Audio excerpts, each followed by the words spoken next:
இன்றைக்கி நம்ம சேனலில் கீரை பொரியல் செய்கிறது எப்படின்னு சொல்லி பார்க்க போகிறோம். வாரத்தில் ஒரு நாள் இந்த மாதிரி கீரை செஞ்சு கொடுங்க. உங்கள் குழந்தைகளுக்கு எல்லா சத்துமே அடங்கிக்கும். வாங்க எப்படி செய்யுதுன்னு சொல்லி பார்க்கலாம்.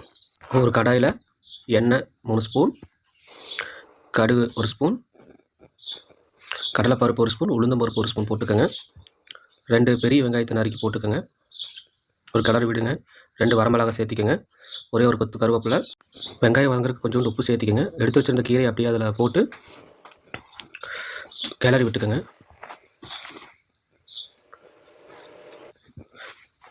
கீரை நல்லா வெந்ததுக்கப்புறமா 1/2 ஸ்பூன் மஞ்சத்தூள் சேர்த்திக்கோங்க.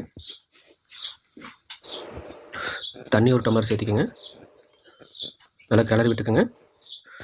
உப்பு தேவையான அளவு சேர்த்திக்கோங்க. கீரை நல்லா வெந்ததுக்கப்புறமா துருவி வச்ச தேங்காய் தூளை உள்ளே ஆட் பண்ணிக்கலாம். அவ்வளோதாங்க, நம்ம கீரை பொரியல் ரெடி. இதை சூடான சாப்பாட்டு போட்டு பரட்டி சாப்பிட்டா நல்லா டேஸ்ட்டாக இருக்குங்க. இந்த வீடியோ உங்களுக்கு பிடிச்சிருந்தா லைக் பண்ணுங்கள், ஷேர் பண்ணுங்கள், சப்ஸ்கிரைப்